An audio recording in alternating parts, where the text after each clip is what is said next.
So I'm here in my room. My computer is turned on in front of me with my microphone set up. There's a notepad open with some notes about my podcast. It's time to rewind.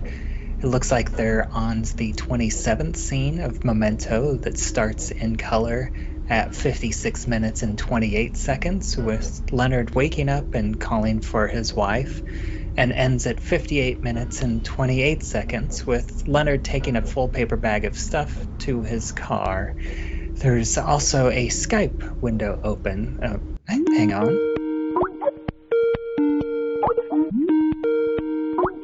Who is this? Hi, Bubbawheat. It's your co-host. It's Eric again. Oh, of course. And who are you? And it's JD from In Session Film again. Oh, of course, silly me. Welcome back. Thanks for having me again. No problem. So I think we can go ahead and just jump straight into today's scene, and I think this is about the halfway point in the film, and I think it's interesting that this is the second time that we are more or less put into Leonard's head. And even more so than the last time that we saw him wake up whenever he was in Natalie's bed, because this is more or less a recreation of the time that he woke up before he got this condition, whenever he and his wife were attacked, even though we do clearly see the tattoos. So I don't feel like it's supposed to make us think that it's a flashback, even though I did listen to the commentary again, and he says that it is supposed to kind of trick the audience for a moment into having them think that maybe this is a flashback to the event. Yeah, I wanted to talk about that because we see the clock that we just saw burned. We see the bear that we just saw burned. He's surrounded by the mementos of her. And I did feel like at first we're meant to think it's a flashback, but we do see the tattoos. And I think that it would have been great if they had lit the scene. I know it already is very dark, but if they had lit even darker so we couldn't see the tattoos, and I think that would have really then made us be a little more confused and think, oh, this is a flashback, before realizing it's not. Yeah, and also one other thing that's interesting is whenever they have this insert shot that where you see the book, the clock, and the hairbrush, it is actually the exact same shot that they use later in the movie whenever they do show the flashback. Yeah. Interesting. Yeah, I do, similarly to what we were talking about with, scene 25, I do love how darkly lit it is, although you certainly make some great points. Maybe Nolan could have gone even darker here. But I do like the somber nature of it, similarly to 25. And maybe to take it one step further, because there's a quick moment about 15 seconds into this scene when he rolls over, puts his hand there on the pillow. And even though on a first watch, there is, again, that sleight of hand at play, we're not sure what's real and what isn't. On rewatches, though, obviously we really do know what's going on here. And I think that specific moment, about 15 seconds into the scene, given what the context of the scene and what's happening, again, the performance by Guy Pearce, I think that specific moment is the most saddening moment in the entire film. It is quietly devastating, I think.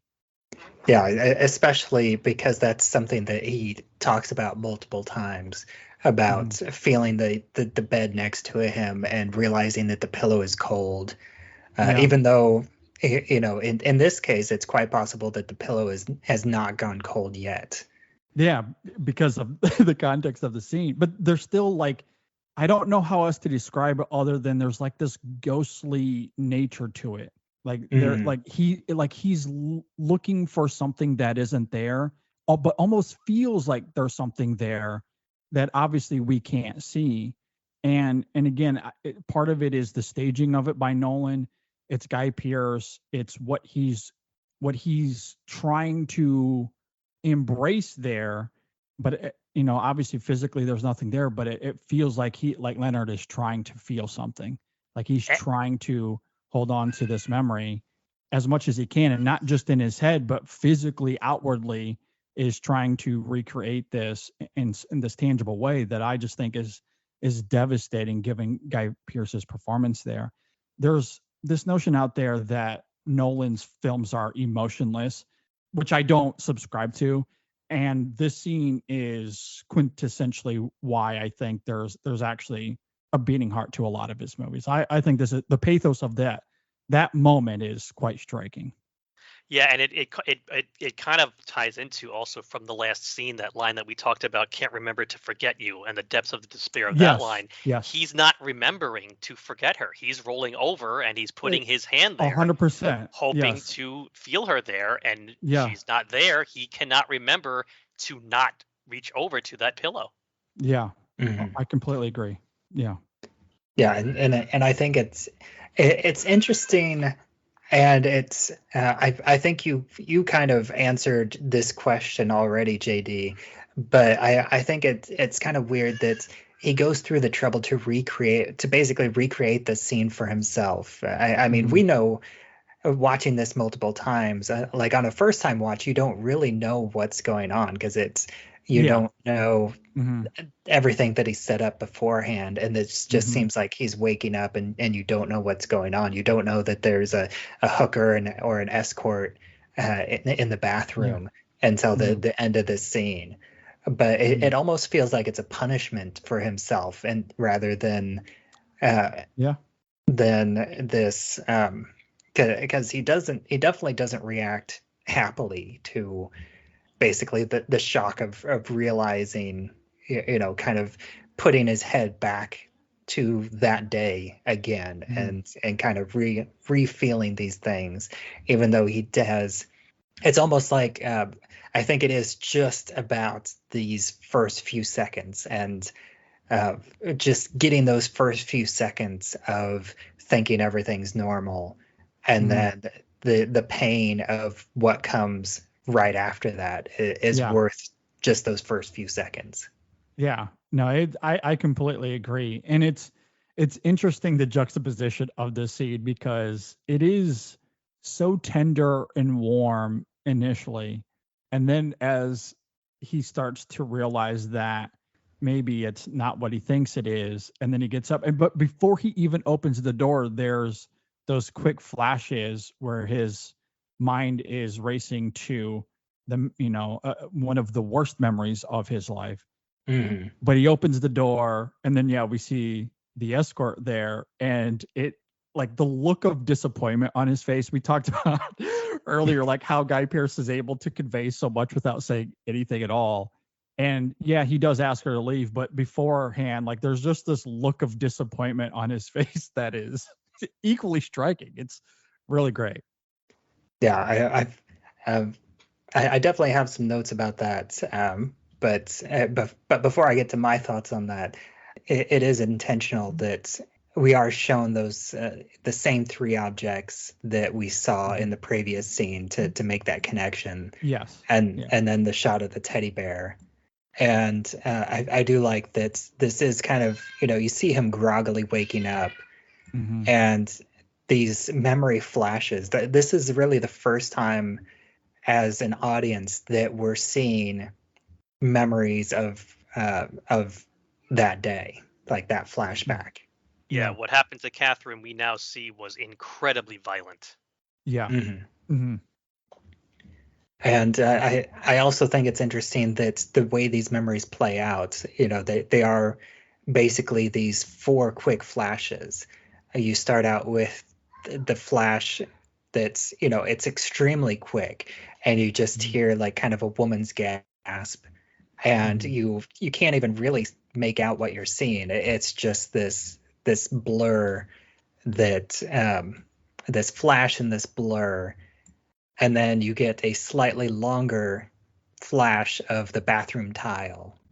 Man, Nolan, when you break a film down like this, you really come to appreciate the nuances of the filmmaking in such a new way, because we were talking about how there's a clear distinction from the opening of the scene to how it ends. And even with how the scene is composed, how it's darkly lit. Certainly, I mean, just the ambiance of what's at play. And even Guy Pearce's performance suggests that something hazy is at play. You couple that with, at least on a first watch, how this is meant to be a narrative sleight of hand at first. Is this even real? Is it a flashback? We don't really know. So there's a lot happening to this scene that I think is really murky. And then you get to these like little flashes where, again, it just invokes that haziness. Like, what is this? What's happening? It's a little startling.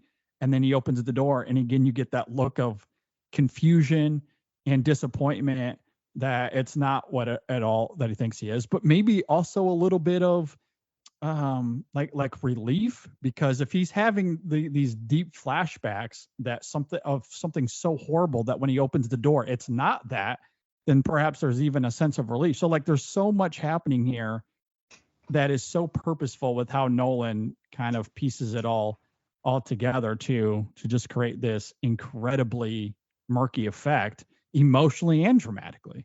Mm-hmm. Yeah, and he does this with this, this slow reveal of these memory flashes, and the third one is the longest of the three. Well, the longest of the four, really. And it's still very vague, but you can kind of get the impression of you can kind of see a woman's face wrapped in plastic, and you see the gloved fingers. Yeah. So I think that's the first time that you really get this idea of what's going on. Yeah. And then the last one that we see is actually the quickest as he starts to open the door. It's literally just 2 frames of the man and the attacker and the white mask. Yeah. Incredible filmmaking. Yeah, it's very good stuff. Yeah, and like right before that last flash, I like that how he taps his fingertips on the bathroom door. It feels very familiar. Like it's definitely something that I have done many times with my wife. It's you don't want to knock on the door because it's late at night, but you want to make your presence known, and so you just do this little fingertip tapping. It feels very intimate in a way, and very gentle, which is a big contrast to these memories that he's having in his head. Yeah, and also just you hate bothering someone who's in the bathroom too. So you're always a little nervous when you're knocking the door. Like I'm sorry, I don't mean to knock, but I just want to know. Yeah, and then you walk into that. Yeah, yes, and then you walk into a woman finishing up snorting some coke in the bathroom. Yeah. And I know that I'm sort of jumping the gun here a little bit, but also you think about like what do you think her reaction was to that moment? We haven't got to 29 yet, but hearing what she's asked to do, that in and of itself is weird. We'll certainly get to that later. But even in that moment, he opens the door, he's confused, and just asks her to leave. And she, like, I can't even fathom what her reaction or what her thinking would be in that moment. She's like, what is going on here? Easiest money she ever made, maybe? I don't know. Yeah, that's kind of my thought. She's a very like flippant character, and it is this bit of humor in this very serious scene. For sure. Where she says, was it good for you? Yeah, which suggests something, more than what really happened, which is all the more funny. Yeah. And of course you don't, like, as an audience, you don't know who this character is, where she came from. And, I think you just in these, 5 seconds, you really get a sense of who this character is and what she was brought in to do, more or less. The snorting coke, saying, was it good for you? That really tells you everything that you need to know about who this character is. Yeah, no, I agree. And I do want to mention, because this is the first time that she popped up, that this woman, she's just credited as blonde in the credits, and the actress is Kimberly Campbell. And she only has like a handful of roles, but one that stood out to me that I thought was interesting is she was in the MTV series Dead at 21. Do either of you remember that show at all? I do not know. I do not either. I vaguely remember it. It was like MTV's first scripted drama. It starred Jack Noseworthy, and it was like a kind of a thriller, like a sci-fi thriller set in like the near future. And it was about he played a character that was part of this like experiment, and I think he had like extra abilities, like he was stronger and like not fully superpowered, but he had these extra senses. But everybody in this experiment dies whenever they are 21 years old. Interesting. And so Yeah, it's I do like not remember that at all. yeah, that's literally about all I remember about it. But I thought that was interesting that just seeing that. It's like, oh, I remember that show, and I doubt that anybody else does.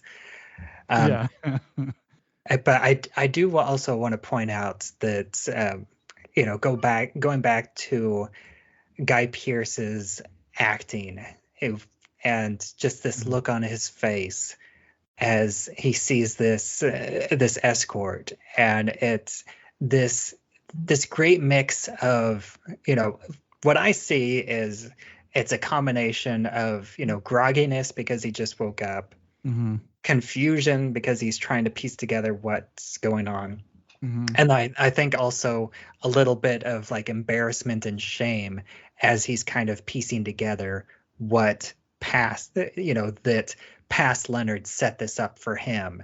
And he's in this moment, he's basically questioning, why did I do this to myself? Yeah.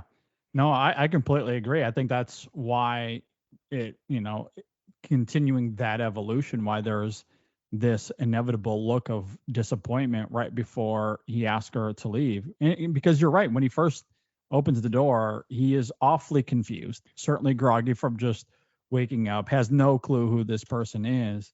And then, yeah, it leads to this moment of guilt, or maybe even a little bit of frustration at himself for setting this up, which I do think is in and of itself. And even though that moment carries some levity, as we talked about, there's also maybe some subtle emotion to it as well. Like, it's a little heartbreaking to think about the striking pathos of the early seconds of this scene, as we talked about, and then think about what he actually finds in that bathroom is nothing remotely close to what he was hoping that moment would be.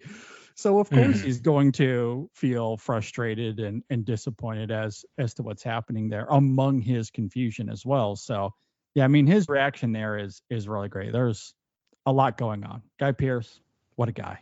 Yeah, and it doesn't help that even though she's blonde, they got an actress who has a similarity to Georgia Fox. And yeah, she does have like a similar hairstyle. She really does. And, I'm going to hold off on more to say about that in the next scene. But I did want to at least make that point because it obviously adds to the confusion. I see where you're going. Yeah, I see what you're saying. Yeah. But you both just made a very interesting point about, current Leonard and what previous Leonard did. And I wonder how often Leonard finds himself in a situation where he might say to himself, why the hell did I set this up? Why the hell did I do this? What made me do this decision? And being angry at himself pre-loss of that memory for something that he did. Yeah, because I know that in a way that is very relatable to, especially for like procrastinators, because the procrastinator mindset is that future you is going to be a better version of you than present you, and you're like, okay, present me is not going to do this. I'm going to save this task for future me because future me is going to be more down to business, and future me is going to get this done, and so present me is going to leave it for future me. And then future me comes and it's like, why did past me leave this for myself? Yeah, which is a fascinating thought process given his condition. Yes. It just makes that all the more complicated.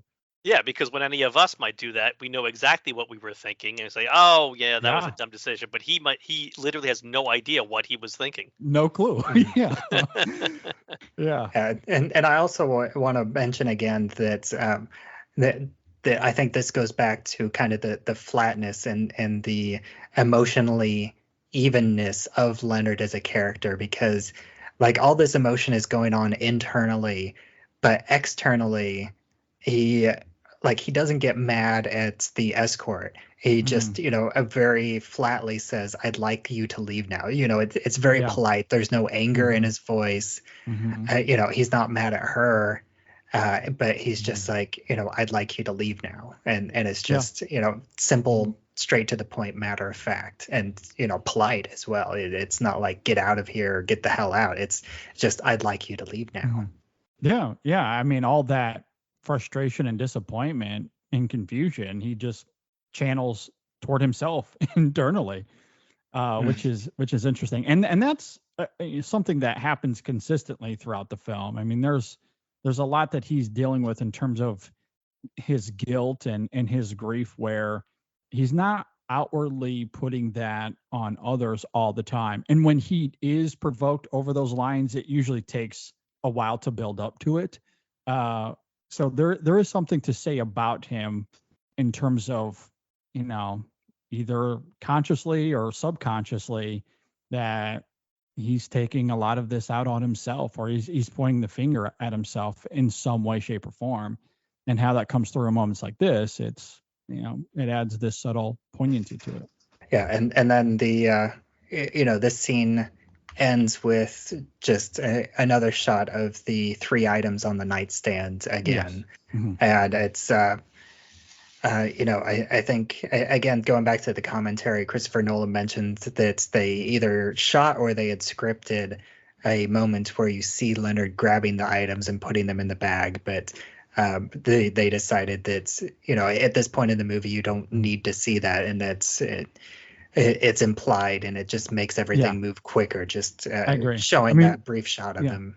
Yeah, exactly. When he's walking to the car, I think we all know what's happening there.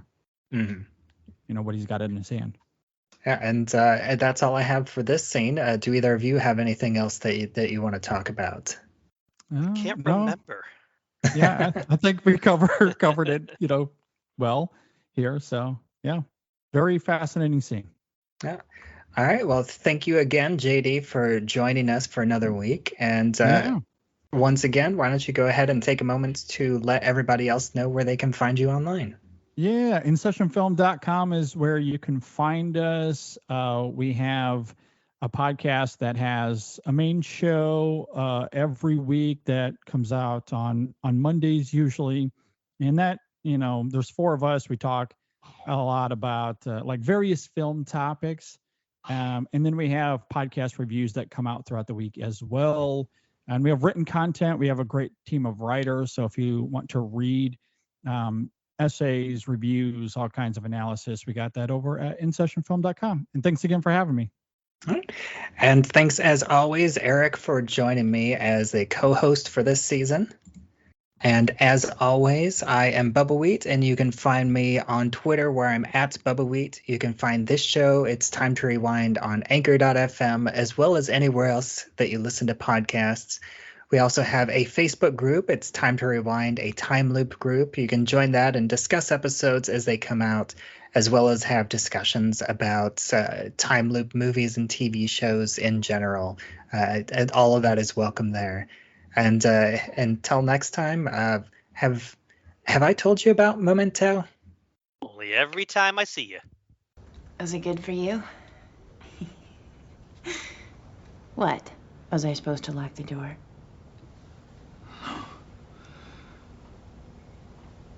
I'd like you to leave now.